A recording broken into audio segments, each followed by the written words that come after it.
कल हम लोगों ने चैप्टर 2 में कंप्रेशन यूटिलिटीज के बारे में पढ़ा कि कंप्रेशन यूटिलिटीज क्या होती हैं और वो किस तरह से काम करती हैं।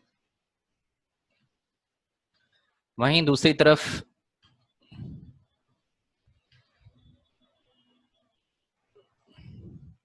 डिफ्रेगमेंटिंग हार्ड ड्राइव्स के बारे में हमने किया कि फ्रेगमेंटेशन क्या होता है और डिफ्रेगमेंटेशन प्रोसेस किसको कहा जाता है, डिफ्रेगमेंटेशन के दौरान क्या होता है और फ्रेगमेंटेशन से बचाव करने के लिए डिफ्रेगमेंटेशन क्या तरीका अपनाता है। तो फ्रेगमेंटेशन आपको पता करना पड़ेगा कि आपकी डिस्क जो है वो फ्रेगमेंटेड तो नहीं हुई है। फ्रेगमेंटेशन क्या चीज होती है, फ्रेगमेंटेशन का प्रोसेस क्यों होता है, जो वो डिस्क जो हैं जो रोटेशन करती हैं, डिस्क जिनका स्टोरेज मीडिया रोटेट करता है उनके अंदर फ्रेगमेंटेशन होने की और ट्रैक सेक्टर्स होते हैं उसमें फ्रेगमेंटेशन करने की समस्या पैदा हो जाती है। फ्रेगमेंटेशन माने बिखरना, टूट जाना। फाइल फोल्डर्स जिन ट्रैक सेक्टर्स में रहते हैं वो फाइल फोल्डर्स जो है वो अलग अलग ट्रैक सेक्टर में बिखर जाते हैं। क्यों? इसलिए बिखर जाते हैं, लेकिन हर फाइल में नहीं होता ऐसा। ऐसी फाइलें या ऐसी डेटाबेस फाइलें जो कि लगातार अपडेट होती रहती हैं, जिनके अंदर लगातार चेंजेस होते रहते हैं, जिन डेटाबेसेस के अंदर वो फाइल्स जो है वो फ्रेगमेंटेड होती हैं, उनके अंदर फ्रेगमेंटेशन का प्रोसेस चलता है। तो फ्रेगमेंटेशन से होता क्या है कि एक तो जैसे कि यहाँ पे देख रहे हैं आप कि डिस्क जो है वो हमारी फ्रेगमेंटेड हो चुकी है। तो फ्रेगमेंटेड डिस्क के अंदर हमारे पास जो भी जानकारी रहती है वो जानकारी बिखर जाती है। अब इस जानकारी को रीड करने के लिए मान लीजिए ये एक ही फाइल थी, अब ये एक फाइल अलग अलग ट्रैक्स में बिखर गई। ये कोई और ट्रैक है, ये कोई और ट्रैक है, ये कोई और ट्रैक है, ये अलग ट्रैक है, ये अलग ट्रैक्स है। ट्रैक्स इन सर्कुलर पाथ को कहते हैं। ये जो आप सर्कुलर गोले देख रहे हैं ये ट्रैक्स कहलाते हैं। तो सब अलग अलग ट्रैक में एक ही डेटा, फाइल एक ही है, इंफॉर्मेशन एक ही है, लेकिन वो अलग अलग ट्रैक्स में बिखर गई। अब अगर इस इंफॉर्मेशन को हेड को इंफॉर्मेशन रीड करता है हार्ड ड्राइव में हेड, अब इस हेड को इस सारी ये पूरी एक फाइल है लेकिन बिखरी हुई है। तो यूजर को तो फाइल पूरी दिखाई देती है, उसके लिए फाइल एक है, और उसके अंदर जब वो ओपन करता है तो सारे कंटेंट उसको विजिबल होने चाहिए। तो वो कंटेंट सारे के सारे एक्सेस किए जाते हैं। अब कंटेंट एक्सेस करने के लिए उसको डिफरेंट ट्रैक सेक्टर से इन फाइलों को एक्सेस करना पड़ेगा, तो कई ट्रैक्स में जाना पड़ेगा। इससे डिस्क का एक्सेस टाइम जो है वो बढ़ जाता है। और क्या डिक्रीज हो जाती? परफॉर्मेंस, डिस्क की परफॉर्मेंस कमजोर हो जाती है। साथ ही सैल्वेजिंग ए फाइल सैल्वेजिंग क्या होता है? फाइल सैल्वेजिंग फाइल रिकवरी करने को कहते हैं। सैल्वेजिंग यानी रिकवर करना। कोई फाइल अगर डिलीट हो गई है, मान लीजिए कोई फाइल डिलीट हो जाती है और फॉर्मेट कर दी जाती है, डिस्क फॉर्मेट की जाती है, फाइल डिलीट कर दी जाती है, तो फाइल को रिकवर, डिलीटेड फाइल को भी रिकवर किया जा सकता है। तो जब फाइलों के ट्रैक सेक्टर के बारे में पूरी जानकारी नहीं होती है, वो बिखरी हुई होती है, तो उसको रिकवर करने में मुश्किल आती है। तो डिस्क सैल्वेजिंग करने में हमें परेशानी होती है इस वजह से, क्योंकि डिफ्रेगमेंटेशन जो है फ्रेगमेंटेड हो चुकी होती है डिस्क, इस वजह से। डिस्क डिफ्रेगमेंटर क्या काम करता है? जो डिस्क डिफ्रेगमेंटर यूटिलिटी होती है, ये फाइल को जो डिफरेंट ट्रैक सेक्टर्स में है उनके ट्रैक सेक्टर्स की रीराइटिंग शुरू करता है। यानी अभी ये अलग अलग ट्रैक सेक्टर्स में है, तो इसने इनके लिए ये जहां से फाइल सेलेक्ट हुई थी, जहां से फाइल पहली बननी शुरू हुई थी सबसे पहला, तो उनको उनके ट्रैक सेक्टर जो है उनको रीराइट करेगा और एक साथ उनके ट्रैक सेक्टर ऐसी जगह पे रीराइट करेगा, उनको रिलोकेट करेगा उनके ट्रैक सेक्टर्स को, ताकि वो एक साथ फाइल एक ही ट्रैक सेक्टर में वो स्टोर हो जाए। So disk defragmenter utility reads and rewrites the file on the disk, moves the pieces of each file, हर एक फाइल के टुकड़ों को मूव करता है, और फोल्डर को to one location on the volume, एक ही लोकेशन पे उनको रिलोकेट कर देता है। रिलोकेट माने उनका स्थान परिवर्तन करके उनको दूसरी जगह पे स्थापित कर देता है ट्रैक सेक्टर्स को। तो डिफ्रैगमेंटेड का प्रोसेस कैसे करा जाता है? डिफ्रैगमेंट करने के लिए हमें क्या करना होगा? तो डिफ्रैगमेंट करने के लिए हमें कुछ प्रोसेस अपनाना पड़ेगा। क्या प्रोसेस है डिफ्रैगमेंटेशन करने का? कल हमने उसको आपको बताया भी था कि डिफ्रैगमेंटेशन करने के लिए प्रैक्टिकली हमें सबसे पहला काम ये करना है कि अपने माई कंप्यूटर को ओपन करना है, या दिस पीसी को अगर आप विंडोज 10 यूज कर रहे हैं तो उसमें दिस पीसी होता है, और जिस भी डिस्क को जो है आप कहीं से भी शुरू कर सकते हैं, चाहे सी ले लें, ई ले लें। डिफ्रैगमेंटर को कहीं से भी ओपन किया जा सकता है। ये डिस्क प्रॉपर्टीज है और इसके अंदर टूल्स ऑप्शन आता है, टूल्स, और इस टूल्स में आपको optimise and defragment drive optimise करा लीजिए। परफॉर्मेंस सही करना ऑप्टिमाइजेशन कहलाता है डिस्क का। और ऑप्टिमाइज ड्राइव्स, आपको कौन सी ड्राइव जो है ऑप्टिमाइज करानी है, किसका डिफ्रैगमेंट करना है, उसको हम सेलेक्ट कर लेते हैं। और यहां से हम देखिए कि यहाँ पे पहले से ही डिस्क फ्रेगमेंटेड हो चुकी है, और फ्रेगमेंटेड डिस्क को पहले एनालाइज करना पड़ता है। यहाँ 3 ऑप्शन है, एनालाइज करना, ऑप्टिमाइज करना और चेंज सेटिंग करना। चेंज सेटिंग शेड्यूलिंग होती है। आप चाहे तो अपनी डिस्क को लगातार कोई समय इसका बांध दीजिए, जो समय चेंज सेटिंग में समय डिसाइड करना होता है, लाइक ए जैसे कि एक टाइम क्लॉक होती है, उसी टाइम क्लॉक में ये चलेगा। तो आपको बार बार खुद और ऑटोमेटिक हो जाएगा। तो उसको अभी बाद में बात करते, पहले क्या है कि आपको पहले एनालाइज करना होगा को मेरी बाकी डिस्क यानी वॉल्यूम ई और सिस्टम रिजर्व वॉल्यूम तो जो है वो फ्रेगमेंटेड नहीं है, लेकिन ये जो है सी ड्राइव मेरी 2% फ्रेगमेंटेड हो चुकी है। आप चाहे तो शुरू में एनालाइज कर सकते हैं, अदरवाइज देखिए ये एनालाइज किया इसने, 100% एनालाइज करने के बाद ये आपको रिजल्ट देगा। तो आपको जिसको भी एनालाइज करना उसको एनालाइज करा लीजिए। एनालाइज करने के बाद अगर कोई फ्रेगमेंटेड डिस्क मिलती है तो हम उसको ऑप्टिमाइज कर लेंगे, और ऑप्टिमाइज करके उसको जो डिफ्रेगमेंटेशन है, फ्रेगमेंटेशन है, उसको डिफ्रेगमेंटेशन उसका शुरू कर देंगे। थोड़ा समय लगता है डिफ्रेगमेंटेशन करने में प्रॉपर, और डिफ्रेगमेंटेशन करने के दौरान आप अपने पीसी को डायरेक्ट ऑफ नहीं करेंगे, ये ध्यान रहे। आप चाहे तो स्टॉप कर लीजिए, उसके बाद शट डाउन कर लीजिए, लेकिन चलते में मशीन को कि आपने प्लग निकाल दिया या आपने एकदम सीधे चल रहा था और शट डाउन कर दिया, ये नहीं करेंगे। रोक करके आप प्रोसेस को रोक करके शट डाउन कर लीजिए चलते में, जब वो उसको शट डाउन नहीं करेंगे, नहीं तो आपके ट्रैक सेक्टर खराब हो जाएंगे, आपका फाइल सिस्टम क्रैश हो जाएगा, आपकी हार्ड ड्राइव के ट्रैक सेक्टर खराब होने से आपकी पूरे ऑपरेटिंग सिस्टम के ऊपर असर पड़ेगा, साथ ही डिस्क के बैड सेक्टर बनने की संभावना रहती है डिस्क में। और डिस्क के ट्रैक सेक्टर जो होते हैं वो अगर डैमेज हो गए तो आपकी डिस्क अनरीडेबल भी हो सकती है, इतना नुकसान उसको पहुंच सकता है।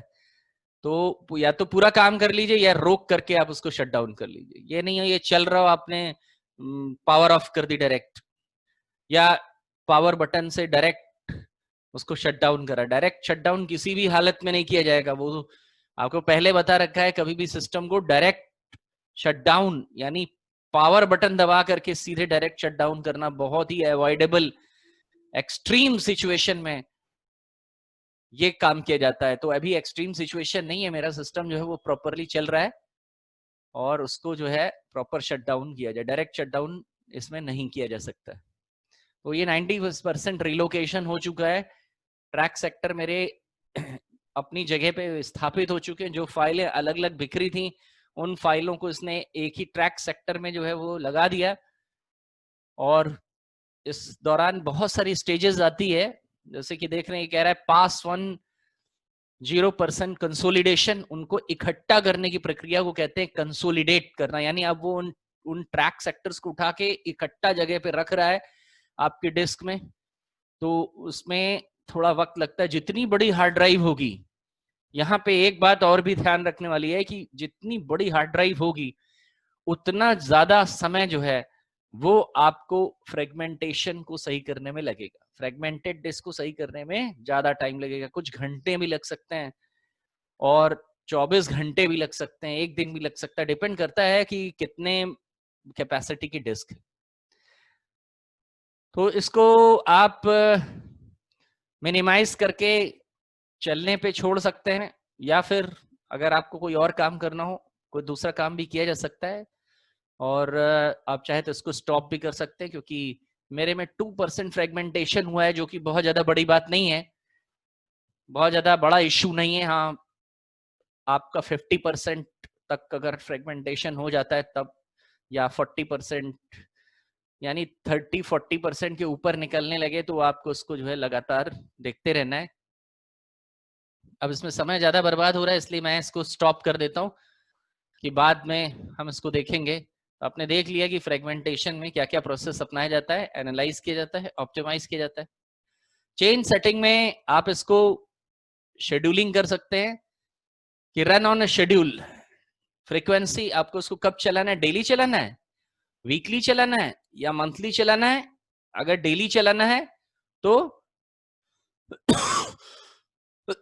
कौन सी ड्राइव के ऊपर चलाना है, सी ड्राइव के ऊपर चलाना है, ई ड्राइव के ऊपर चलाना है, जिसके भी ऊपर चलाना है आप उसको सेलेक्ट कर लीजिए, नहीं तो उसको छोड़ दीजिए। आपको मैनुअली फिर जब आपको समय मिले तब आप खुद करिए इसको। तो मैनुअली इसको करना ज्यादा बेटर रहता है, क्योंकि उसमें हम अपनी मर्जी से चलाते हैं, अपनी मर्जी से ऑपरेशन को जो है वो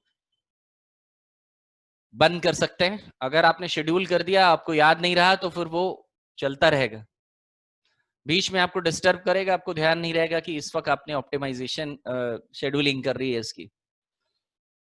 तो इस तरीके से हम जो है डिफ्रेगमेंट करते हैं। यहाँ पे प्रोसेस लिखा है डिफ्रेगमेंटेशन करने का। This defragmented tool is used to check and repair fragmented hard disk partitions. This defragmented tool जो है वो हार्ड डिस्क को चेक करने, रिपेयर करने के लिए फ्रेगमेंटेड हार्ड डिस्क के पार्टीशन को यूज किया जाता है। इसको यूज करने के लिए निम्नलिखित तरीका अपनाया जाता है। पहला, step 1, double click computer icon, go to devices and drives. इसके अंदर आपको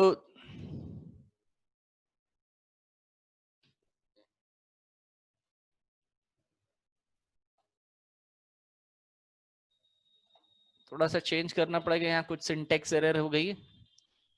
कंप्यूटर आइकन में राइट क्लिक करेंगे,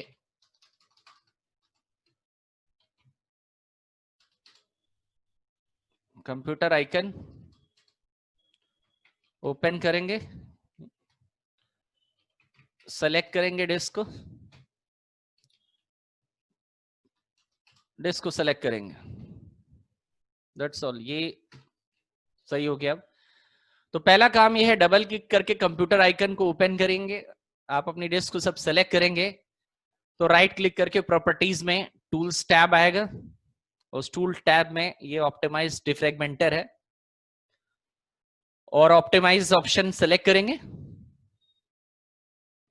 ऑप्टिमाइज ऑप्शन में जितने बॉक्स हैं वो बनेंगे। अगर डिफ्रेगमेंटिंग करने के लिए आपसे पूछ लेता है कि डिफ्रेगमेंटिंग प्रोसेस लिखिए 8 नंबर का या 5 नंबर का, या तो डिफ्रेगमेंटर क्या होता है, डिफ्रेगमेंटिंग क्या होती है, ये सिर्फ पूछेगा।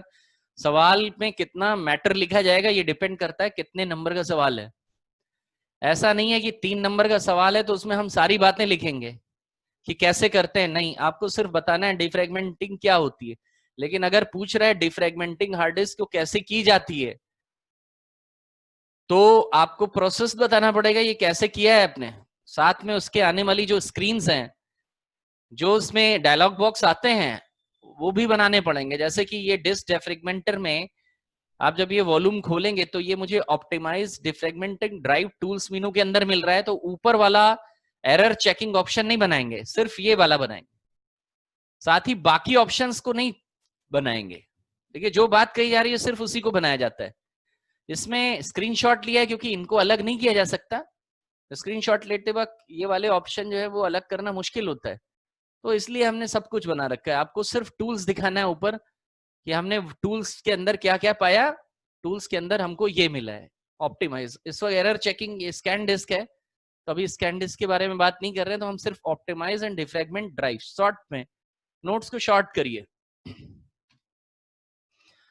ये तो पूरा ऑप्टिमाइज ड्राइव का है, तो इसमें कोई भी ऑप्शन नहीं छूटेगा। ऑप्टिमाइज ड्राइव में जैसे आपने एनालाइज ऑप्टिमाइज ड्राइव आएगी तो इसमें जो है बहुत सारे के ऑप्शन आते हैं। एनालाइज क्या करता है? Checking the fragmentation level. Analyse fragmentation level को चेक करता है। ऑप्टिमाइज या डिफ्रैगमेंट, ऑप्टिमाइज ऑप्शन जो है वो डिफ्रैगमेंटेशन शुरू करता है। यानी एनालाइज करने से कुछ नहीं होता, एनालाइज करने से डिफ्रैगमेंटेशन नहीं होगा या ऑप्टिमाइजेशन नहीं होगा। उसके लिए आपको ऑप्टिमाइज या डिफ्रैगमेंट प्रोसेस चलाना पड़ेगा। जब ये चल रहा होगा तो यहाँ पे यही ऑप्टिमाइज ऑप्शन पॉज या स्टॉप में बदल जाता है। पॉज एंड स्टॉप में फिर आप उसको पॉज और स्टॉप भी कर सकते हैं। बाकी शेड्यूलिंग की जा सकती है, तो शेड्यूलिंग वीकली, मंथली, डेली, ये सब उसको लिखने की जरूरत नहीं। ये हो गया हमारा disc डिफ्रैगमेंटर।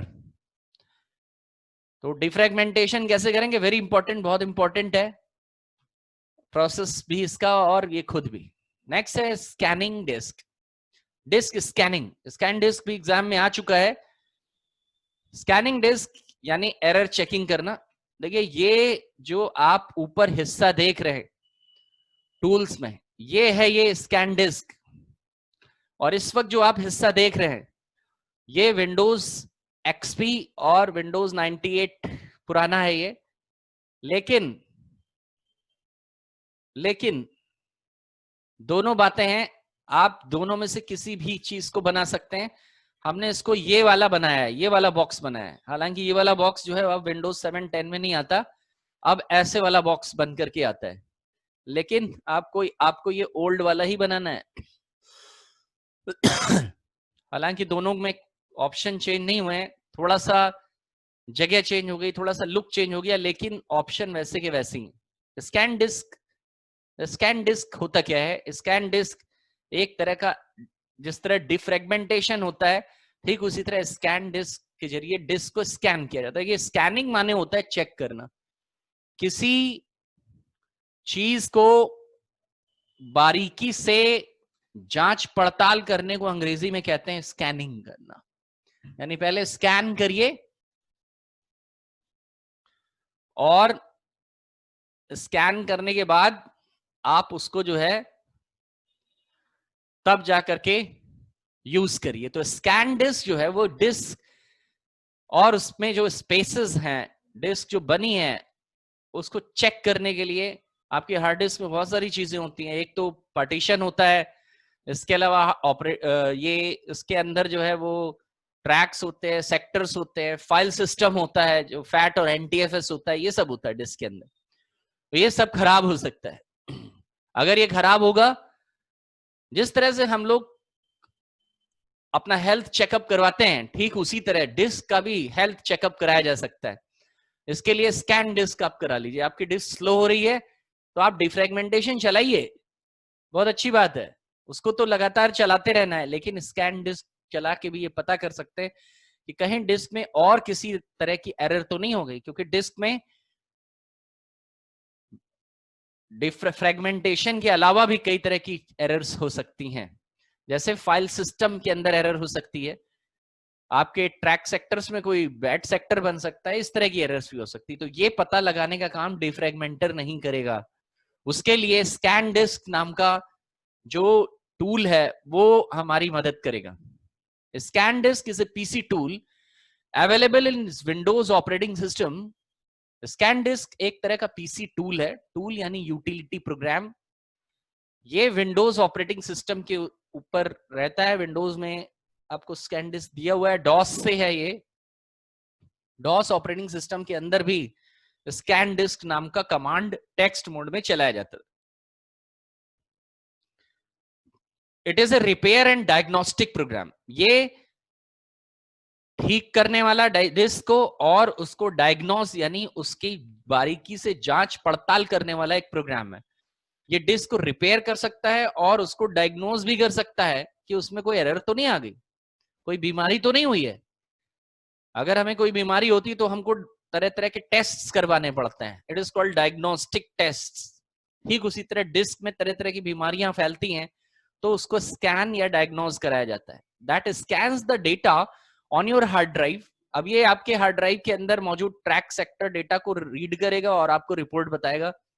Some main feature of scan disk are check logical structure of hard disk. ये आपकी हार्ड डिस्क के लॉजिकल स्ट्रक्चर को चेक करता है। ये लॉजिकल स्ट्रक्चर फाइल सिस्टम होता है। फाइल सिस्टम क्या होता है कि फाइल सिस्टम, ये जो डेटा आप डिस्क के अंदर स्टोर करते हैं, ये डेटा इलेक्ट्रिकल फॉर्म में प्लेट्स के ऊपर रिकॉर्ड रहता है और ये यूजर को विजिबल नहीं हो सकता क्योंकि इसका इलेक्ट्रिकल फॉर्म में ये डेटा रिकॉर्ड किया गया है। लेकिन जब यूजर डिस्क कंप्यूटर में डाल के उस डिस्क को देखता है, यानी अगर मैं हार्ड ड्राइव में कोई फाइल रखे हूं तो फिजिकल लेवल पे वो हार्ड ड्राइव में फाइल एक डिस्क के प्लेट के ऊपर रिकॉर्ड है। जैसे कि हार्ड डिस्क में डिस्क प्लेट्स होती हैं या पेन ड्राइव के अंदर है, तो पेन ड्राइव को आप खोल के देखेंगे तो आपको फाइल थोड़ी ना दिखाई दे जाएगी। या सीडी डीवीडी के अंदर फाइल रहती है, तो सीडी डीवीडी में आप सीडी डीवीडी को देखते हैं तो क्या उसमें फाइल नजर आ जाती है? बिल्कुल भी नहीं, कि वो आपके लिए विजिबल नहीं है, वो किसी दूसरे फॉर्मेट में है। तो आपके हार्ड ड्राइव और इस तरह के सेकेंडरी स्टोरेज डिवाइसेस में एक प्रकार का लॉजिकल स्ट्रक्चर होता है और ये लॉजिकल स्ट्रक्चर जो है आपकी जानकारियों को, जब आप उसको कंप्यूटर में लगाते हैं उन स्टोरेज डिवाइसेस को, तो वो लॉजिकल स्ट्रक्चर आपकी डिस्क के अंदर मौजूद डेटा को लॉजिकल फॉर्म में यानी फाइल फोल्डर के रूप में दिखाता है। कंप्यूटर के अंदर डेटा जो स्टोर होता है वो सिर्फ फाइल्स और फोल्डर्स होते हैं। तो ये फाइल और फोल्डर जो आपको अंग्रेजी में दिखते हैं, बाकायदा ऐसा जो आप पढ़ सकते हैं और समझ सकते हैं, अदरवाइज डेटा तो इलेक्ट्रिकल फॉर्म में स्टोर है। तो उसको कन्वर्ट करके लॉजिकल फॉर्म में, लॉजिकल बनावट दिखाने के लिए आपके को डिस्क में एक लॉजिकल स्ट्रक्चर फाइल सिस्टम लगा हुआ है। ये उस फाइल सिस्टम को चेक करता है कि कहीं वो करप्ट तो नहीं हो गया, खराब तो नहीं हो गया। अगर आपका फाइल सिस्टम करप्ट हो जाएगा तो आपकी डिस्क अनरीडेबल हो जाएगी। तो कभी कभी आप पेन ड्राइव वगैरह ये सब लगाते हैं और किसी दूसरे सिस्टम में ले जाते हैं तो बताने लगता है कि जो है हार्ड डिस्क अनरीडेबल हो गई या डिस्क अनरीडेबल हो गई। तो ऐसे में वो फाइल सिस्टम की एरर, ये वाली लॉजिकल एरर हो जाती है। उसको अगर स्कैन डिस्क चला जाए तो माइट भी वो सही भी हो सकती है। हाँ, वायरस इन्फेक्टेड हो गया तो फिर मुश्किल हो जाएगी। Check directory entries file structure, आपके फाइलों की बनावट। जब कभी भी कोई फाइल बनती है तो वो कौन से ट्रैक सेक्टर में बनी है, उसको किस ट्रैक सेक्टर में रखा गया है, उस कौन से ट्रैक सेक्टर से शुरू है, कहां खत्म है, इस पूरी जानकारी एक तरह की एंट्री बना के एक टेबल के अंदर, एक डेटाबेस के अंदर स्टोर की जाती। और उस डेटाबेस को फाइल एलोकेशन टेबल या फाइल डायरेक्टरी कहा जाता है। उसके अंदर पूरी डायरेक्टरी स्ट्रक्चर कहा जाता है, वो फाइलों के बारे में जानकारी रखती है। तो इसको भी चेक करता है, आपके हार्ड डिस्क के लॉजिकल स्ट्रक्चर को चेक करता है। कितने clusters, it total used clusters. Cluster क्या होते हैं? देखिए, क्लस्टर जो आपका, जो कभी भी कोई फाइल या डेटा आपकी सेकेंडरी मेमोरी, सेकेंडरी स्टोरेज में जाता है तो ऑपरेटिंग सिस्टम डेटा को रीड राइट करता है। और ऑपरेटिंग सिस्टम एक एक बिट बाइट नहीं उठाता, बहुत सारी चंक्स ऑफ बाइट्स को उठाता है हार्ड ड्राइव से, राइटिंग भी करता है और वही राइट। तो ये क्लस्टर्स कहलाते हैं। तो आपके क्लस्टर्स कितने हैं, कितने यूज किए ऑपरेटिंग सिस्टम ने हार्ड ड्राइव के अंदर, वो क्लस्टर्स बनते जाते हैं। अवेलेबल क्लस्टर कितने हैं, बैड क्लस्टर्स कितने हो गए, और बैड सेक्टर तो नहीं बन गया उनकी वजह से। जब कोई अचानक आपको ये बोला जाता है अक्सर कि भाई कंप्यूटर को अचानक मत ऑफ करो, क्यों? आपकी हार्ड ड्राइव खराब हो जाएगी।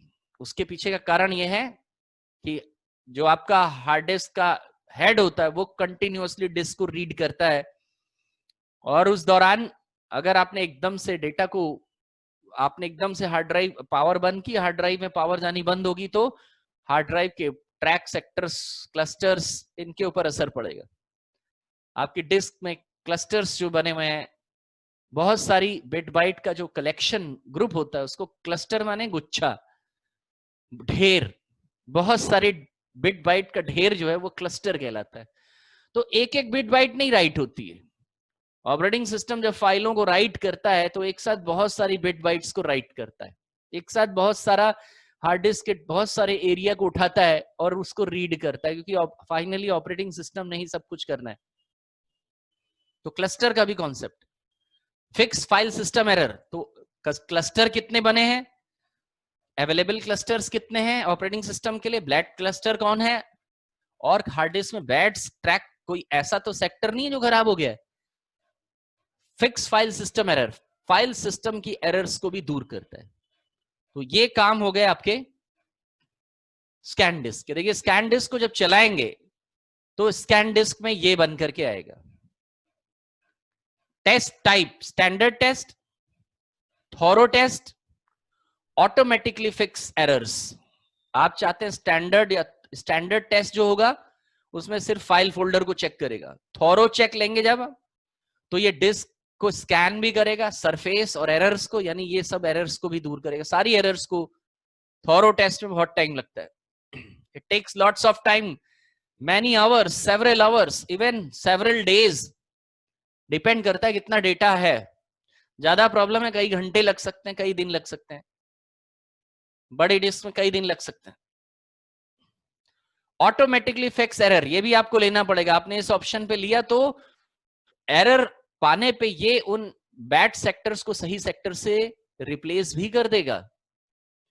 तो फाइल सिस्टम की एरर वगैरह भी दूर करेगा और चेकिंग भी करेगा। यानी जैसे डॉक्टर होता है तो डॉक्टर के पास टेस्ट कराने के लिए जाते हैं, तो डॉक्टर टेस्ट भी करके कराने के लिए दे रहा है, उस टेस्ट के बाद हमारा इलाज भी करता है टेस्ट की रिपोर्ट देखने के बाद।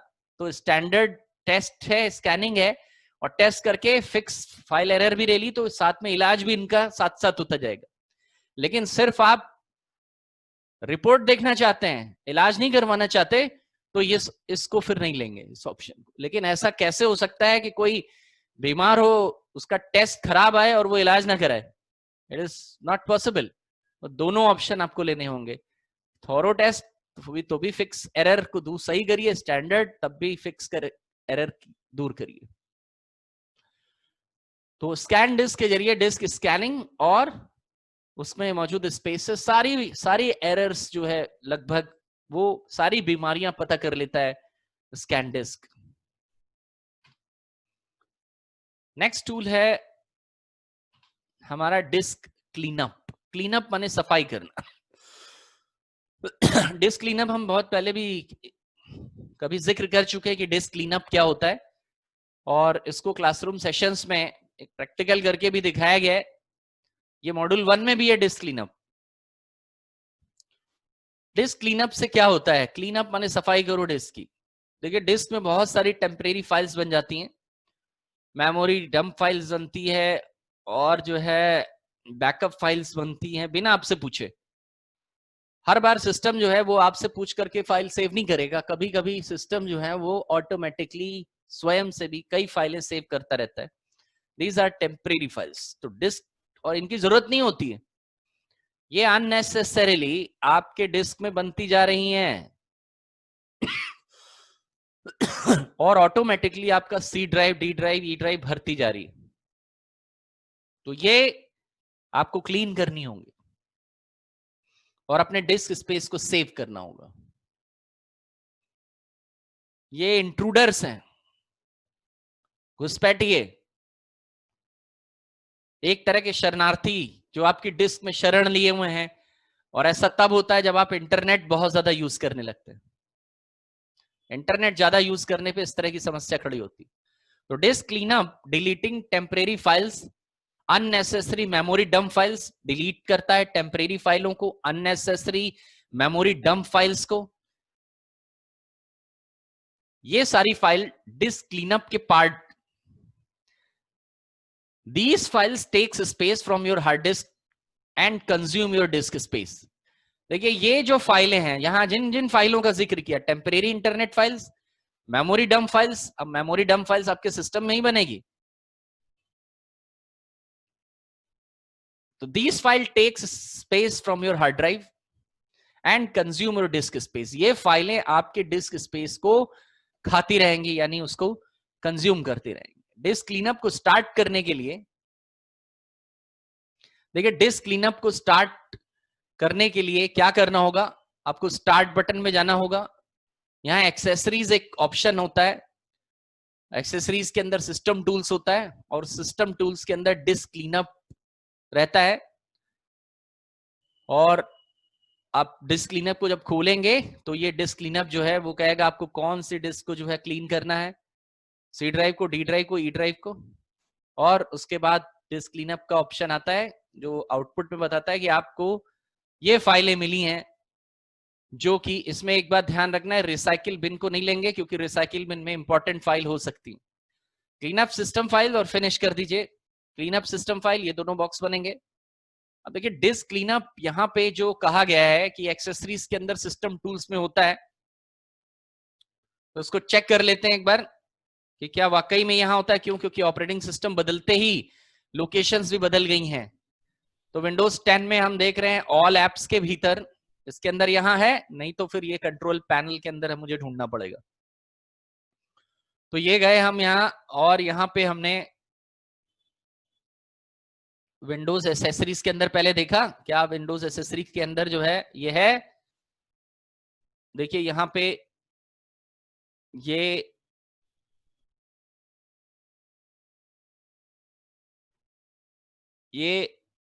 एक्सेसरीज के अंदर, विंडोज एसेसरीज के अंदर विंडोज एडमिनिस्ट्रेटिव टूल्स के अंदर डाल दिया गया है, इसकी नई लोकेशन बदल दी गई है। तो आप इसमें यहां पे क्या लिखा है, go to all programs accessories system tools, ये विंडोज एक्सपी तक है। लेकिन आप ये भी लिख सकते हैं और नया वाला भी लिख सकते हैं, ये भी लिखा जा सकता है। सिस्टम टूल्स के अंदर होता था डिस्क क्लीनअप पहले, लेकिन अब जो है, इसीलिए मैंने आपको विंडोज 10 पे दिखा रहा हूं कि विंडोज 10 पे आपको अगर डिस्क क्लीनअप लेना है, डिस्क क्लीनअप कंट्रोल पैनल के एडमिनिस्ट्रेटिव टूल्स के अंदर भी मिल जाएगा आपको, ये वही जगह है, वहां कंट्रोल पैनल के अंदर भी मिलेगा आपको। लेकिन हमने यहां से लिखा रखा, आपको यही लिखना है कि आपको इसके लिए विंडोज एसेसरीज के अंदर जाना है या एक्सेसरीज के अंदर जाना है, और उसके अंदर जो है वो एडमिनिस्ट्रेटिव टूल्स के अंदर डिस्क क्लीनअप मिलेगा। अगर आप 10 से दिखाना चाहते हैं तो ये वाली लाइन लिखी जाएगी, डिस्क क्लीनअप जो है वो ऐसा होता है। देखिए ये आ गया डिस्क क्लीनअप, जैसे कि आप देख रहे हैं यहाँ पे अपनी स्क्रीन पे डिस्क क्लीनअप आ गया है। तो ड्राइव सिलेक्शन करने के लिए कह रहा है कि ड्राइव सिलेक्शन करिए, आप सी ड्राइव पे करना है, ई ड्राइव पे करना है। यहाँ सिस्टम पार्टीशन नहीं आता है, तो सिस्टम पार्टीशन को क्लीन अप कराने की जरूरत नहीं है, वो उसकी जरूरत थी, सबसे ज्यादा जरूरत सी को है। और ओके करिए, ये थोड़ा टाइम लगाएगा आपको और आपको बताएगा कि क्या रिपोर्ट है इसकी। स्कैनिंग करेगा मेमोरी डंप फाइल्स को और ये आउटपुट आएगा, जैसा कि आउटपुट आप यहाँ पे देख रहे हैं। तो वहां पहुंचने के तरीके में दोनों तरीके सही हैं। आप 10 वाला तरीका लिखना चाह रहे हैं तो यहाँ स्टेप 1 2 3 करके वाला तरीका लिख लीजिए। और डिस्क क्लीनअप की स्क्रीन को याद करना बहुत आसान है। यहाँ 3-4 फाइलें रहती हैं, setup file, program files, temporary internet files, ये रहता है इसका मुख्य dialog box. Temporary files, internet file, recycle bin, 2-3 चीज बस याद कर लीजिए, बस बन गया ये बॉक्स। बाकी ये सब लिखने की जरूरत नहीं। इसमें क्लीनअप क्या क्लीनअप करना है, अब ये आपने जिसको सेलेक्ट कर लिया, ध्यान रहे यहाँ पे रिसाइकिल बिन अगर होगा तो उसको हटा देंगे, वरना रिसाइकिल बिन भी डिलीट हो जाएगा। कुल मिला के 43.8 MB है। आपने कहा क्लीनअप फाइल्स को क्लीनअप करिए।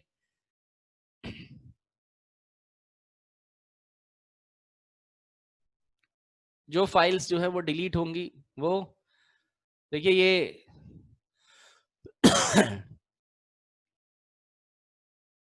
ये क्लीनअप चल रहा है और मेरी पूरी जो है फाइल क्लीन हो जाएंगी। तो इस तरह से डिस्क क्लीनअप जो है वो आपको चीजें क्लीन करके देगा। सफाई करना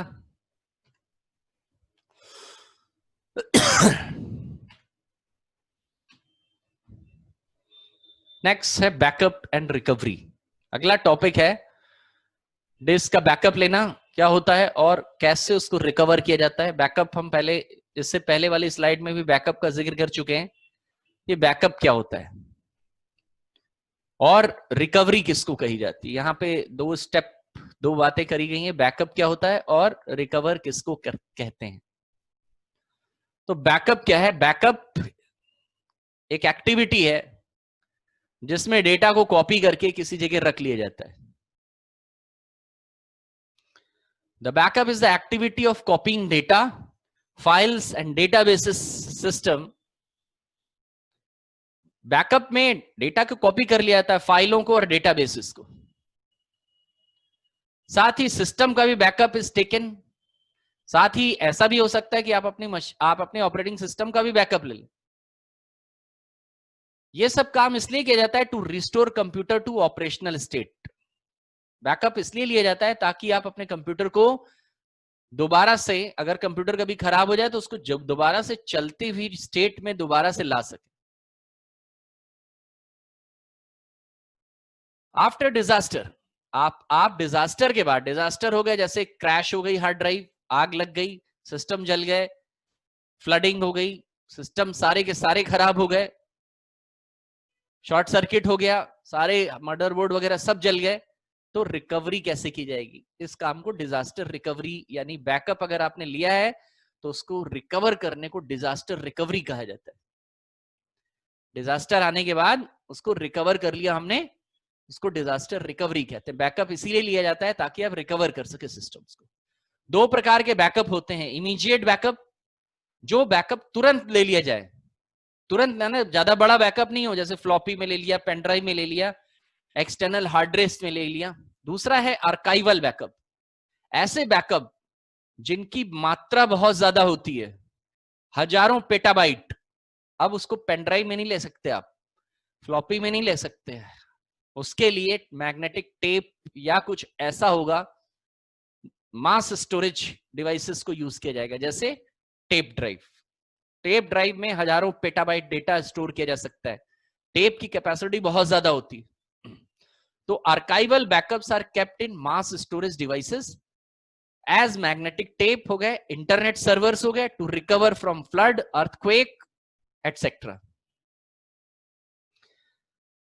तो आर्काइवल बैकअप जो है वो मास स्टोरेज डिवाइसेस जैसे कि मैग्नेटिक टेप और इंटरनेट सर्वर में रखे जाते हैं ताकि भूकंप और बाढ़ की स्थिति में उनसे डेटा रिकवर किया जा सके। ये दो प्रकार के बैकअप जो है वो हमारे पास अवेलेबल होते हैं, इमीडिएट जिनको तुरंत ले लिया जाए, और आर्काइवल जिनको लार्ज क्वांटिटी में मैग्नेटिक टेप और इंटरनेट सर्वर में दूर कहीं जाके स्टोर कर लिया जाए, जिनकी मात्रा ज्यादा होती है, उसलिए इनको कहीं और रखा जाता है। तो दो टाइप के बैकअप हमने देख लिए। दैट्स ऑल फॉर सेशन, हमारा यहाँ पे फिनिश होने वाला है। नेक्स्ट स्लाइड में हम इसके आगे कवर करेंगे। That's all for session number 1। Session 2 में, पिछले सेशन में हमने बैकअप के बारे में पढ़ा कि बैकअप क्या होता है।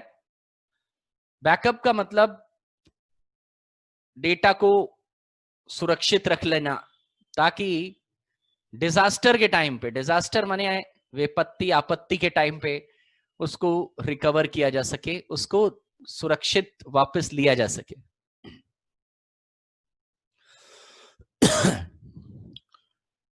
पिछले सेशन में बात हुई थी कि बैकअप दो तरह के हैं, इमीडिएट और आर्काइवल। देखिए यहां पे आपको इससे पहले जो बैकअप वाला स्लाइड हमने पीछे किया था वहां पे लिखा था बैकअप जो है वो नॉर्मल कॉपी बैकअप। वो तो बैकअप जो ऑपरेशन था, बैकअप जो कमांड चलाया जाता था उसके अंदर कमांड में क्या ऑप्शन थे उसके बारे में।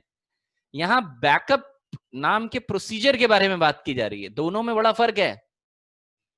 वहां विंडोज एनटी के बैकअप कमांड के ऑप्शन के बारे में बात की जा रही थी कि विंडोज एनटी का जो बैकअप कमांड होता है उसके अंदर immediate, normal backup, copy backup, incremental, differential backup था।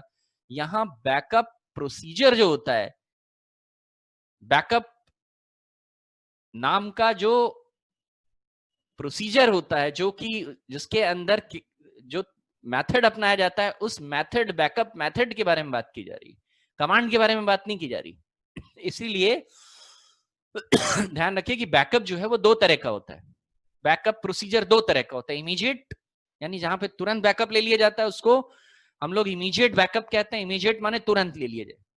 जैसे आप कहीं गए हैं और आपको आपने देखा कि सामने कोई मूवी रखी है किसी के कंप्यूटर में, लैपटॉप में, वो चला रहा है, आपने कहा तुरंत अपनी पेन ड्राइव निकाली और तुरंत ले लिया। अब मूवी का एक कॉपी आपके पास आ गया, उसको आपने घर पे चला लिया। It is immediate backup. Floppy disk है कहीं पे, फाइल, कोई प्रोजेक्ट फाइल किसी ने बनाई, आपने कहा जरा मुझे इसको दे दीजिए, दैट इज इमीडिएट बैकअप।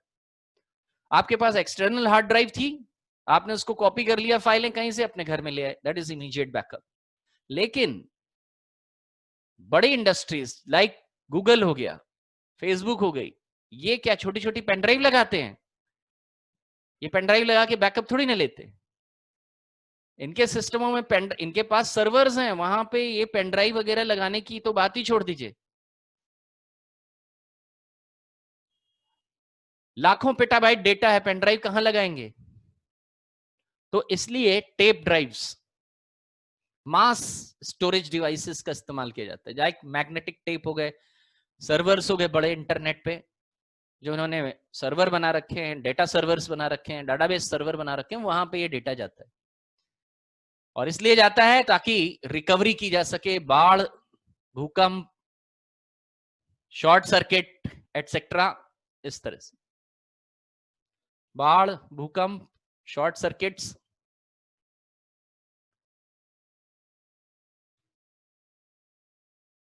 आग लग गई, इन सब बातों के लिए ये रिकवरी, रिकवरी करो। रिकवरी माने, देखिए रिकवरी जो है वो डिजिटल सिस्टम्स में ये डेटा लॉस हो जाने पे उसको रिकवर करके देते हैं, दैट इज रिकवरी। रिकवरी माने उसके ऊपर, उसको वैसा ही बनाइए, जो खराब हो गया डाटा उसको सही करिए। Recovery means retrieving the data and systems, it takes little और मोर टाइम। रिकवरी का मतलब होता है वापस हासिल करना डेटा को भी, as well as operating system को भी। यहाँ सिस्टम्स का मतलब ऑपरेटिंग सिस्टम भी खराब हो जाता है तो आप उसको रिकवर करिए, आपका डेटा चला गया तो उसको रिकवर करिए, दैट इज रिट्रीविंग और रिकवरी, दोबारा हासिल करना डेटा और सिस्टम्स को। इट टेक्स लिटिल और मोर टाइम। देखिए ये रिकवरी का प्रोसीजर जो होता है वो कभी कभी तुरंत हो और कभी कभी बहुत ज्यादा टाइम लेता है। साथ ही डेटाबेस की भी रिकवरी होती है। डेटाबेस जैसे एमएस एक्सेस हो गई, या इंटरनेट डेटाबेस हो गई, जैसे माइक्रोसॉफ्ट एसक्यूएल सर्वर हो गया, माई एसक्यूएल सर्वर हो गए। ये एसक्यूएल सर्वर और जो सर्वर बेस्ड डाटाबेसेस होते हैं वो इंटरनेट पे इस्तेमाल किए जाते हैं, जो कि क्लाइंट सर्वर कंप्यूटिंग सपोर्ट करते हैं। तो जो क्लाइंट सर्वर डेटाबेसेस होते हैं जिनमें इंटरनेट प्रोग्रामिंग की जाती है, like SQL server, my SQL, वहां पे एक्सेस नहीं यूज की जाती, तो ऐसे में डेटाबेस ऐसे वो खराब हो जाए तो उनकी भी डेटाबेस रिकवरी की जाती है। तो डेटाबेस रिकवरी का मतलब, रिकवरी में बहुत सारी चीजें आती है, सिस्टम रिकवरी आती है, डाटा रिकवरी आती है, डेटाबेस रिकवरी आती है। Database recovery means restoration of database to the most recent correct state. Database recovery का मतलब होता है कि डेटाबेस का रिस्टोरेशन कराना। देखिए डेटाबेस भी करप्ट हो सकती है।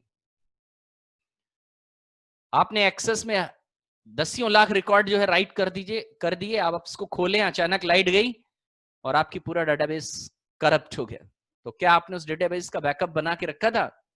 नहीं, तो फिर आपका पूरा डेटा खराब, 10 lakh records went into waste, waste चले गए वो।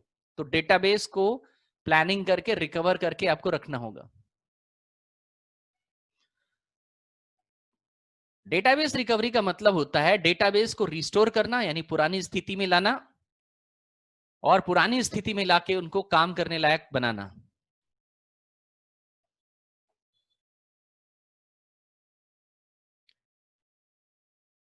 Restoration of database to the most recent correct state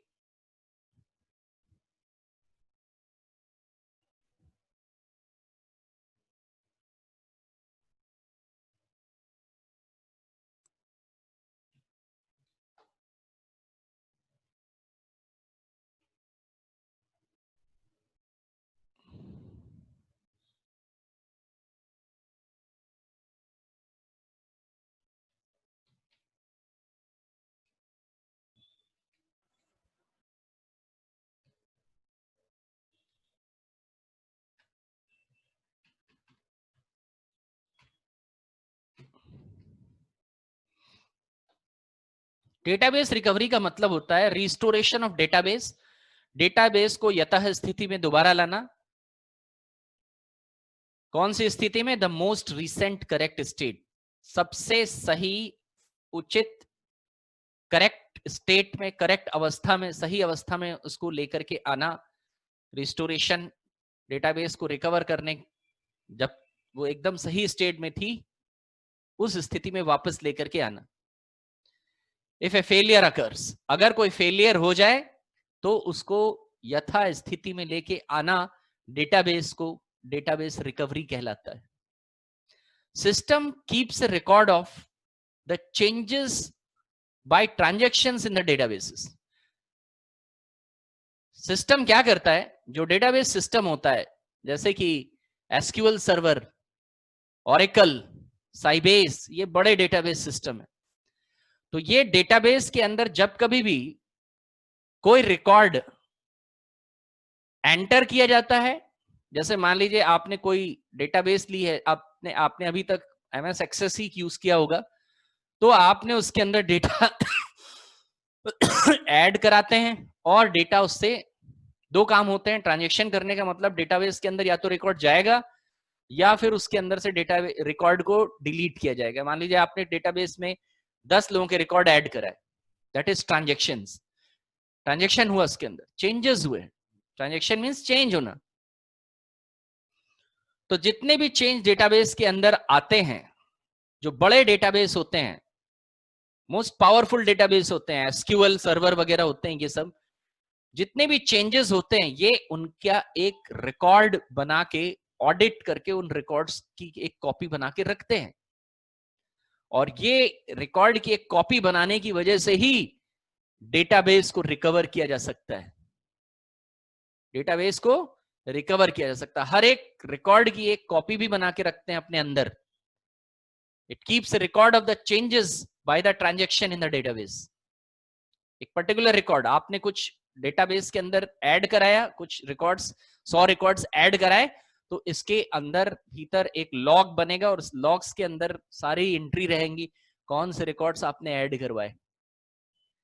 जब सिस्टम खराब हो जाएगा और वो रिकॉर्ड नहीं मिल रहे होंगे तो उन लॉग्स से उस रिकॉर्ड्स को दोबारा रिस्टोर यानी रीजनरेट किया जाएगा और फिर से डेटाबेस के अंदर वो रिकॉर्ड्स जो हैं वो वापस दिखने लगेंगे।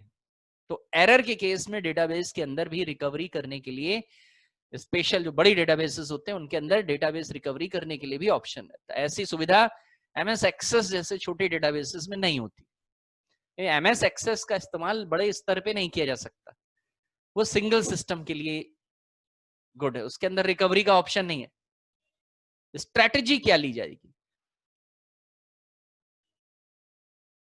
स्ट्रेटेजी कौन सी फॉलो की जाएगी? प्लानिंग। क्या प्लानिंग होगी? दैट इज, प्लानिंग को हम लोग स्ट्रेटेजी बोलते हैं। निम्नलिखित स्ट्रेटेजी फॉलो की जाएगी। Damage to database due to disk crash. देखिए आप इसमें अलग अलग स्थिति बता रहा है कि डेटाबेस की रिकवरी करने की क्या क्या क्या स्थिति होती है और वो कैसे सही की जाती है। Damage to database due to disk crash, here archive copy is used to restore data. देखिए आर्काइव कॉपी को कह रहा है, आर्काइव कॉपी, डाटाबेसेस के अंदर एक आर्काइव कॉपी भी बनती है।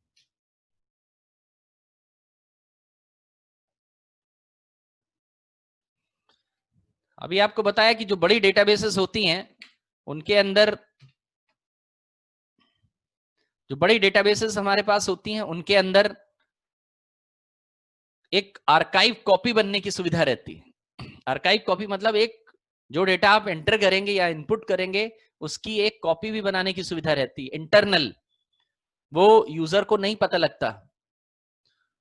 तो जो उसको टेम्प फाइल कहते हैं, ऐसा एमएस वर्ड में भी होता है। अगर हम इनकी बात करें, एमएस वर्ड में भी फाइल रिकवरी चलती रहती है, यूजर को पता नहीं लगता ऐसा है, टेम्प फाइल बनाता है एमएस वर्ड। ठीक उसी तरह जो बड़ी डेटाबेसेस होती हैं वो आप जो भी एंट्री करेंगे उनकी एक टेम्परेरी फाइल भी बनती रहेगी, आर्काइव कॉपी कहते हैं उसको। तो damage to database due to disk crash, अगर किसी वजह से डिस्क क्रैश हो जाती है, here archive copy is used to restore data. तो वो जो आर्काइव कॉपी है जो कि डेटाबेस ने बना करके रखी है अपनी एक और कॉपी डाटा की, वहां से डेटा को रिस्टोर करा लिया जाता है, क्योंकि डिस्क यानी हार्ड डिस्क, जिस हार्ड डिस्क में वो डेटाबेस स्टोर की गई है, वो डिस्क कभी भी क्रैश हो सकती है। इसी स्थिति से निपटने के लिए जो बड़े डेटाबेसेस होते हैं उनके अंदर आर्काइव कॉपी भी डेटा की बनती जाती है, यानी टेम्परेरी कॉपी का बनाना आर्काइव कॉपी कहलाता है। और ऐसा कई बड़े बड़े सॉफ्टवेयर्स के अंदर होता है। ऐसा एमएस ऑफिस के अंदर भी होता है, टेम्परेरी या बैक फाइल बनाना। ऐसा सी लैंग्वेज में भी होता है। आप अगर सी लैंग्वेज या C++ के सॉफ्टवेयर को जानते हो तो आप जान लीजिए कि उसके अंदर भी एक बैक नाम की फाइल बनती है .bak एक्सटेंशन की, उसके अंदर भी डेटा का आर्काइव कॉपी रहती है, आपके प्रोग्राम की एक कॉपी। तो कई बड़े सॉफ्टवेयर जो भी डेटा बनाते हैं उसकी एक आर्काइव कॉपी भी रखते हैं ताकि डेटा को रिस्टोर कराया जा सके। दूसरा, अगर database the database is not physically damaged, मान लीजिए डेटाबेस फिजिकली डैमेज नहीं है, कोई और उसमें एरर है छोटी, तो एक लॉग फाइल बनती है। उस लॉग फाइल के जरिए उस ऑपरेशन को, उस डैमेज को अनडू किया जा सकता है। जैसे कंट्रोल जेड जैसा ऑप्शन इसके अंदर भी डेटाबेसेस में भी होता है। बड़ी आप control Z command control Z नहीं होता, कमांड कुछ और होता है, बट आप उसको समझिए कि जैसे हम लोग कंट्रोल जेड से जो अचीव करते हैं कंट्रोल जेड करके, कोई भी गलत कमांड चल जाता है तो हम कंट्रोल जेड करके वापस रिकवर कर लेते हैं, ठीक उसी तरह डेटाबेस के अंदर भी फिजिकली डैमेज अगर थोड़ा सा हो तो उसको लॉग फाइल के जरिए उसको अनडू यानी वापस स्टेज में लाया जा सकता है।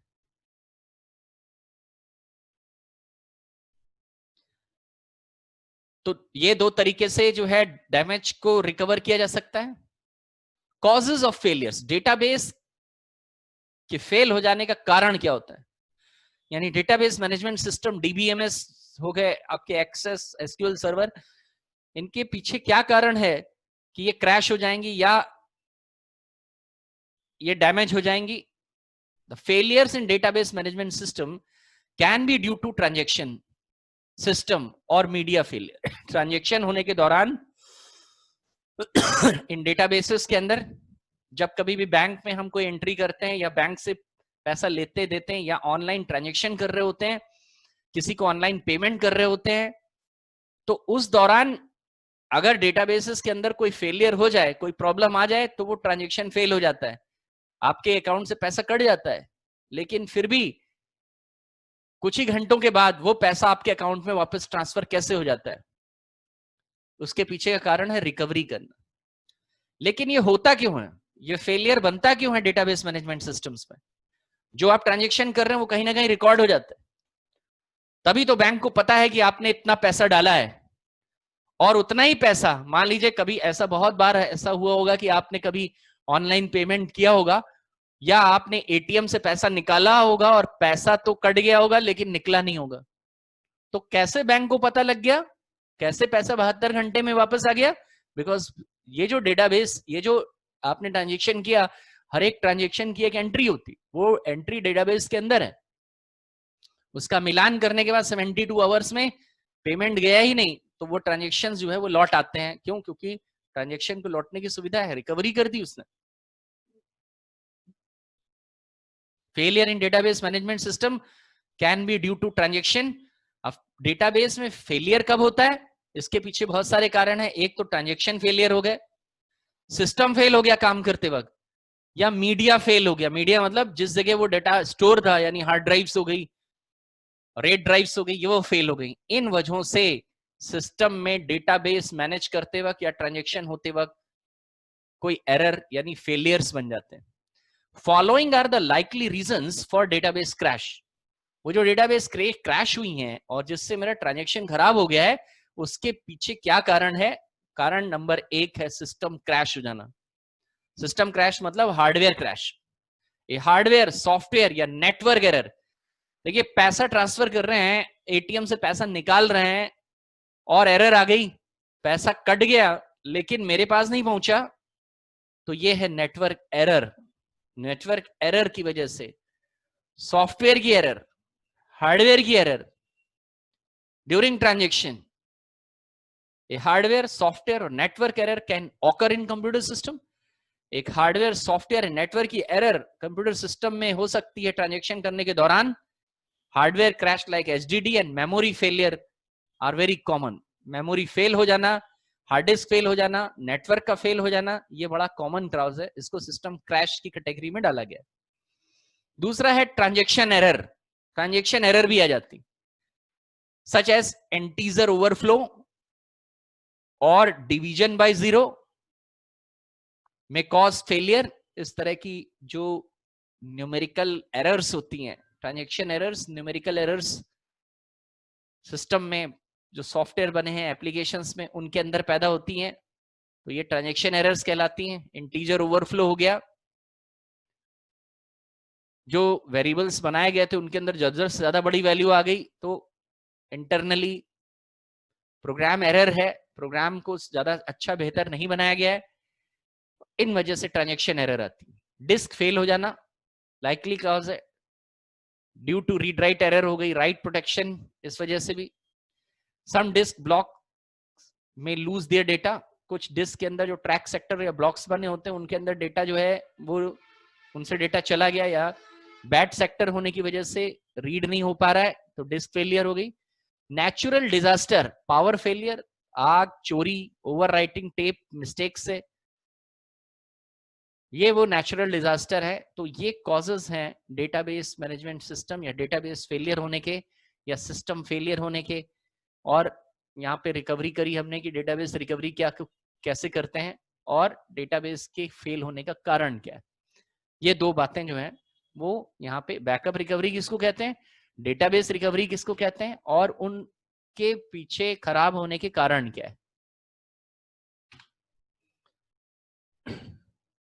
नेक्स्ट है एट्रिब कमांड, डॉस का Microsoft DOS attrib command. DOS command के बारे में यहां बात करी जा रही है, और वो भी बहुत ही स्पेशल कमांड एट्रिब के ऊपर। एट्रीब्यूट क्या होता है? एमएस डॉस का एट्रिब कमांड फाइलों के एट्रीब्यूट चेंज करने के लिए यूज किया जाता है। कभी ना कभी इसको, अभी पीछे डेटाबेस रिकवरी करते वक्त हमने आपको एक एट्रिब कमांड बताया था कि आर्काइव एट्रीब्यूट के बारे में बताया था, तो यही यहाँ पे थोड़ा ज्यादा इसका जिक्र है। अकेले एट्रिब के बारे में कहा जा रहा है, पूछा जा रहा है कि एट्रिब क्या होता है, एट्रिब कमांड के बारे में बताइए। तो माइक्रोसॉफ्ट का डॉस, ये विंडोज और डॉस दोनों में है, डॉस से है ये, अभी माइक्रोसॉफ्ट के अंदर भी अभी भी अवेलेबल है। Microsoft DOS attrib command allows the user to change the properties of a specified file। किसी डॉस का एट्रिब कमांड एक यूजर को यह सुविधा देता है कि वो अपने फाइल के गुणों को, प्रॉपर्टीज को बदल सकता है, चेंज कर सकता है। क्या होती है फाइल के एट्रीब्यूट्स या गुण या प्रॉपर्टीज? देखिए, फाइलों में कुछ एट्रीब्यूट्स यानी गुण होते हैं, और इन गुणों को घटाया बढ़ाया जा सकता है। क्या गुण होते हैं? फाइल सिस्टम्स की बदौलत हमको ये गुण मिले हैं। एक है रीड ओनली होना, allowing the file to be only viewed and not written to. Read only का मतलब होता है कि आप अगर किसी फाइल या फोल्डर को रीड ओनली बना देते हैं तो आप उसके अंदर कुछ भी राइट नहीं कर पाएंगे, पढ़ लेंगे लेकिन उसको नया मैटर उसके अंदर ऐड नहीं कर पाएंगे। रीड ओनली का मतलब होता है राइटिंग डिसअलाउ होना।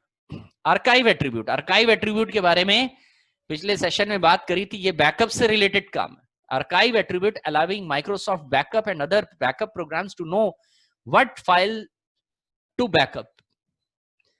ये आर्काइव एट्रीब्यूट ये बताने के लिए है किस फाइल का बैकअप लगा है, ये किस फाइल का बैकअप लेना है।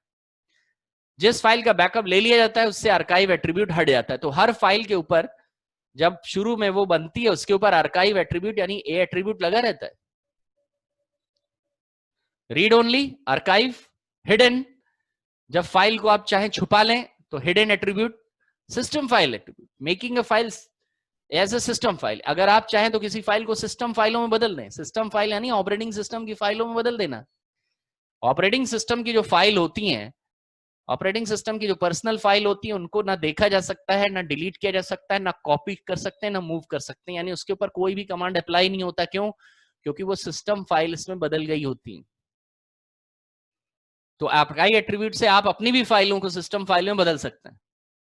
डिलीट नहीं होंगी, कॉपी नहीं होंगी, व्यू होंगी, केवल मॉडिफाई होंगी, लेकिन चेंज नहीं कर पाएंगे आप उसको। लगता कैसे है ट्रिप? यहाँ पे दो सिंटेक्स दिए हैं ट्रिप के। एट्रिब आपको इसको सीएमडी मोड पे चलाना है, ये जीयूआई मोड में नहीं चलेगा। जीयूआई मोड पे सिर्फ आप रीड ओनली एट्रीब्यूट लगा पाएंगे। जीयूआई मोड में फाइल फोल्डर के ऊपर सिर्फ आप रीड ओनली एट्रीब्यूट लगा पाएंगे, बाकी किसी एट्रीब्यूट को नहीं लगा पाएंगे। इसलिए हम इसको जीयूआई से नहीं करेंगे, इसको सीएमडी से करेंगे। मैं आपको अभी प्रैक्टिकल करके दिखा दूंगा कि कैसे होता है। बहुत आसान है। प्लस से लगता है ट्रिप एट्रीब्यूट और माइनस से एट्रीब्यूट हटता है। आर ब्रैकेट नहीं लगाने, ब्रैकेट मैंने इसलिए लगा रखा है यहाँ पे ताकि ध्यान रहे एक एट्रीब्यूट के बाद स्पेस देना होता है। प्लस आर यानी रीड ओनली बनाना है। अगर आपको सिस्टम बनाना है तो प्लस एस लगाइए, अगर आपको हिडन बनाना है फाइल को प्लस एच लगाइए और फाइल का नाम लिख दीजिए। प्लस लगा के फाइल एट्रीब्यूट ऐड किए जाते हैं और माइनस लगा के फाइल एट्रीब्यूट्स को रिमूव किया जाता है। सीएमडी किया हमने। सीएमडी माने कमांड प्रॉम्प्ट। ये मेरा कमांड प्रॉम्प्ट आपको स्क्रीन पे दिख रहा है। अब मैं आपको जो है एट्रीब्यूट चेंज करके दिखा देता हूं। देखिए कैसे एट्रीब्यूट हमारा जो है वो चेंज होता है। फाइल एट्रीब्यूट सबसे पहले dir करके देख लेंगे। dir यानी डायरेक्टरीज और फाइल फोल्डर्स को शो करा लेंगे। मुझे दिखाई देगा कितनी फाइल्स फोल्डर यहाँ पे बने हुए हैं। अब हम एक सिंपल काम करते हैं, इनमें से किसी के ऊपर नहीं लगाएंगे, एक फाइल बना लेंगे सिंपल। एक सिंपल फाइल बना के उसके एट्रीब्यूट हम सेट कर लेते हैं। तो हमने बनाया फाइल कॉपीकॉन abc.txt और इसके अंदर कुछ कंटेंट स्टोर कर लिया। abc लिख के F6 करके सेव कर लिया। तो मेरी फाइल एक बन गई है। देखिए ये फाइल abc.txt ये मेरी तैयार है। और पिछले सेशन में जब बैकअप का जिक्र किया था मैंने, तो आपको बताया था कि जब कभी कोई फाइल बनती है उसके ऊपर आर्काइव एट्रीब्यूट लग जाता है ऑटोमेटिकली। तो एक एट्रीब्यूट इसमें अभी लग गया ऑटोमेटिकली, फाइल सिस्टम की वजह से लगा आर्काइव एट्रीब्यूट। चेक कर लेते हैं। किसी फाइल का एट्रीब्यूट चेक करने के लिए एट्रिब लिखा मैंने और उस फाइल का नाम दे दिया। जैसे abc.txt पे कौन सा एट्रीब्यूट लगा है ये आपको बताएगा। देखिए ये मुझे दिख गया ए एट्रीब्यूट लगा हुआ है। एट्रीब्यूट जो है वो सबसे लेफ्ट कॉर्नर पे, लेफ्ट मोस्ट कॉर्नर पे एट्रीब्यूट लिख के आएगा जो भी फाइल होगी। और ये फाइल की लोकेशन है। सी में यूजर में नाइटेक के अंदर abc.txt पे आर्काइव एट्रीब्यूट लगा हुआ है। चेक करने के लिए अगर सिर्फ एट्रीब्यूट चेक करना है तो एट्रिब कमांड को अकेले यूज करेंगे। चेक करने के लिए एट्रिब कोई प्लस का साइन या कोई एट्रीब्यूट नहीं लगेगा, सिर्फ फाइल का नाम लिखा जाएगा। फाइल या फोल्डर किसी का भी एट्रीब्यूट चेक किया जा सकता है। अब है कि इसके ऊपर सिर्फ आर्काइव एट्रीब्यूट लगा है। आर्काइव एट्रीब्यूट बैकअप नहीं लिया गया है ये बताता है। अगर आर्काइव एट्रीब्यूट हटा दिया जाए तो बैकअप कमांड कभी इसका बैकअप नहीं लेगा। क्यों? क्योंकि उसके ऊपर आर्काइव एट्रीब्यूट नहीं लगा है। इसीलिए आर्काइव एट्रीब्यूट हटाएंगे नहीं। कभी बैकअप लेने वाला प्रोग्राम बैकअप ले रहा होगा तो इसी से चेक करता है कि बैकअप लिया है कि नहीं, वरना वो इसको छोड़ देगा कि भाई इसका तो बैकअप पहले लिया जा चुका है। इसलिए आर्काइव एट्रीब्यूट लगा रहने देंगे। ये डिफॉल्ट एट्रीब्यूट। अब अगर मुझे इसका एट्रीब्यूट रीड ओनली में बदलना है तो सिंटेक्स है एट्रिब प्लस आर।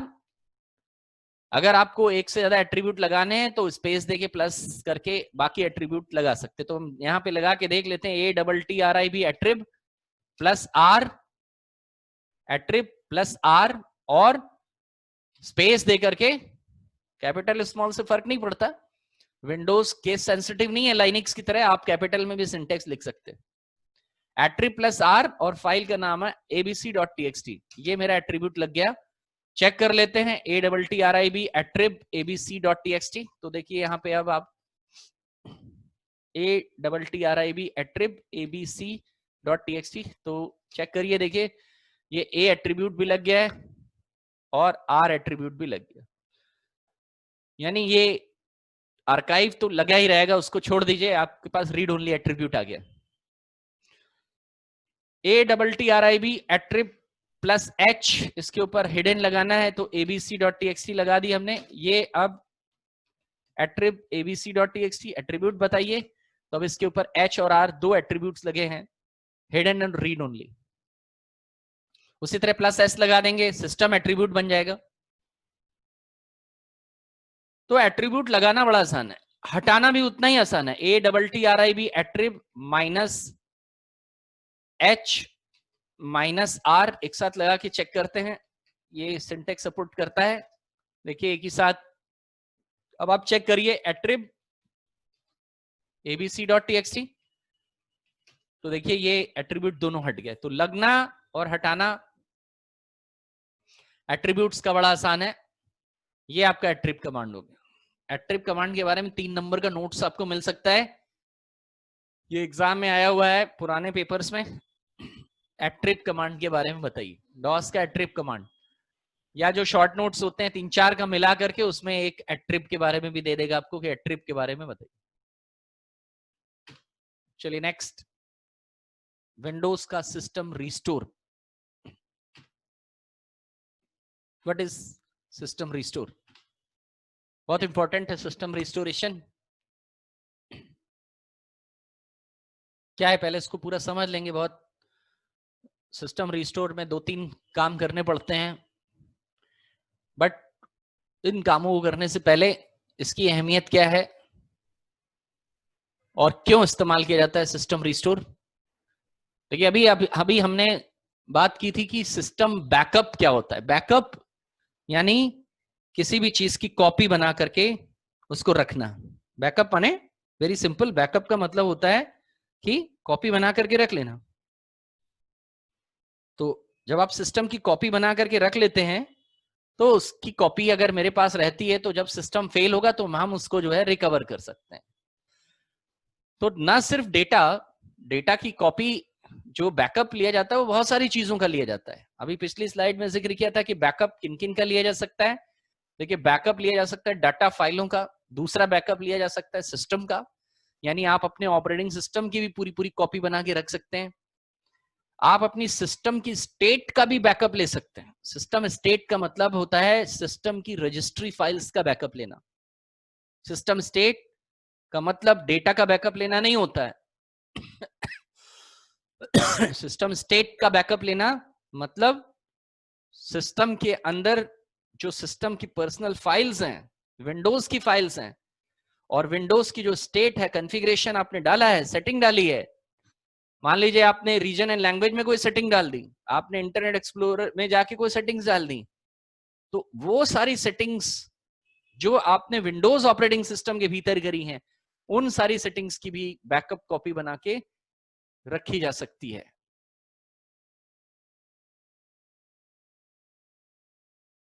और जरूरत पड़ने पे फिर जब मेरा किस लिए ये किस लिए किया गया है, ये उसलिए किया गया जब मेरे सिस्टम में मेरा सिस्टम मैल फंक्शन करने लगेगा, मेरा ऑपरेटिंग सिस्टम थोड़ा सा मुझे ऐसा दिखाई देगा कि ठीक से काम नहीं कर रहा है, उसके अंदर कुछ एरर पैदा हो गई, तो हम अपने सिस्टम को जो बैकअप हमने लिया है सिस्टम स्टेट का, उसको वापस पुरानी स्टेट में पहुंचा के अपनी उन एरर से अपने आप को रिकवर कर लेते हैं। तो सिस्टम रिस्टोर की जरूरत हमको बहुत जगह पे पड़ती। हमने कोई गलत सॉफ्टवेयर इंस्टॉल कर लिया और सिस्टम को अब वो चलने नहीं दे रहा है, तो हमने सिस्टम को रिस्टोर करा लिया पुरानी स्टेट में। जो सॉफ्टवेयर आपने नया डाला होगा वो पूरा पूरा रिमूव हो जाएगा, क्योंकि आपने सिस्टम को पीछे की पुरानी स्टेट में भेज दिया है जिस वक्त सिस्टम सही चल रहा है। तो सिस्टम रिस्टोर करने की ये अहमियत है, जिस वक्त सिस्टम अच्छा चल रहा है, हेल्दी है, आप उसका डेटा की नहीं, उसके सिस्टम फाइलों का स्नैपशॉट ले लीजिए, और ये काम सिस्टम रिस्टोर के जरिए किया जाता है।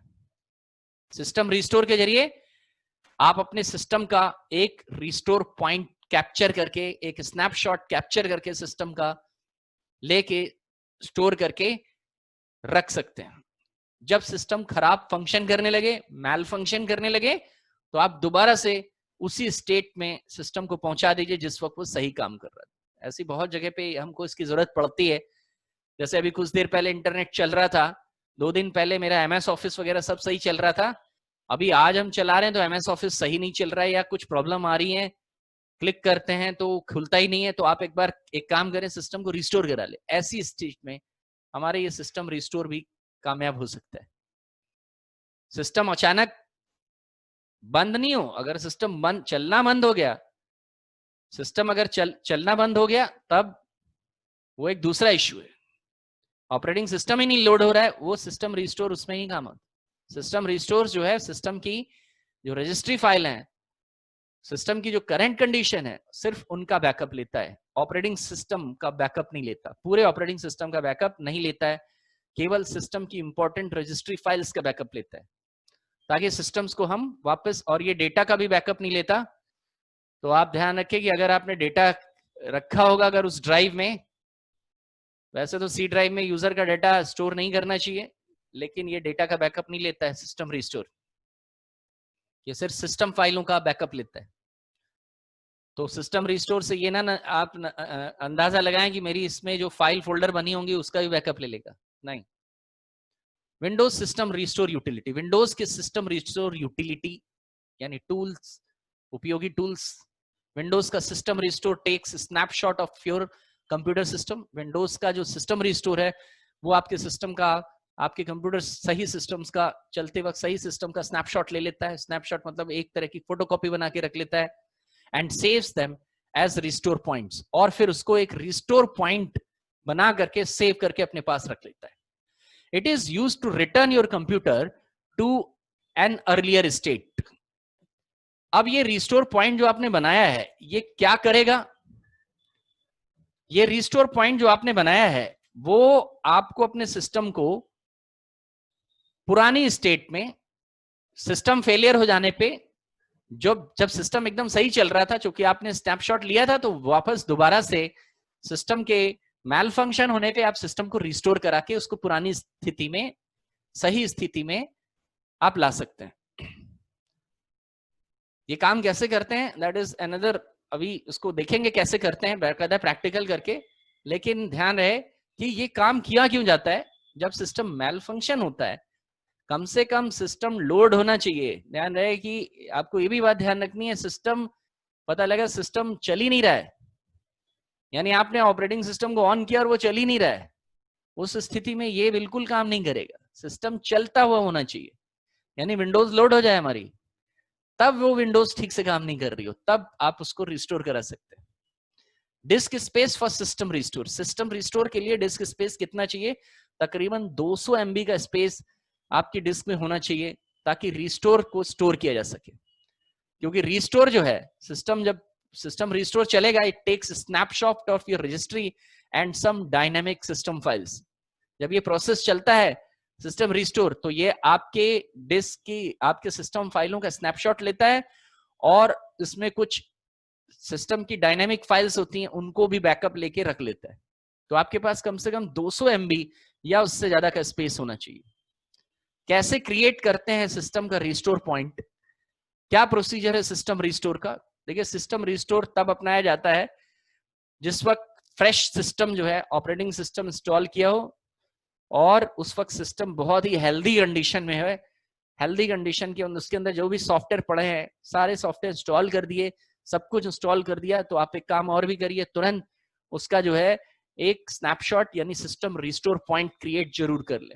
हर एक को ये करना पड़ेगा अगर वो इस यूटिलिटी का फायदा उठाना चाहता है। अगर आपने अभी तक ये नहीं किया है, तो आप भी अपने सिस्टम्स का जो है रिस्टोर पॉइंट क्रिएट करके रखिए, ताकि जब सिस्टम मैल फंक्शन करे, आप कमांड चला रहे हैं कोई, वो चल नहीं रहा है, आप MS ऑफिस खोल रहे हैं, वो खुल नहीं रही हैं, बंद हुई जा रही हैं अचानक, तो रिस्टोर करा लीजिए, वो सही हो जाएंगी। कुछ हद तक एरर्स जो है वो इसी से सही की जा सकती। लेकिन ध्यान रहे, हर जगह पे सिस्टम रिस्टोर नहीं चलेगा। जब विंडोज लोड हो जाए तो सिस्टम रिस्टोर काम कर सकता है, लेकिन विंडोज ही नहीं ऑन हो रहा है, विंडोज चल ही नहीं रहा है, तो ये बिल्कुल काम नहीं करेगा। क्या करना होता है? कहां होता है सिस्टम रिस्टोर? ये सिस्टम प्रॉपर्टीज के अंदर होता है।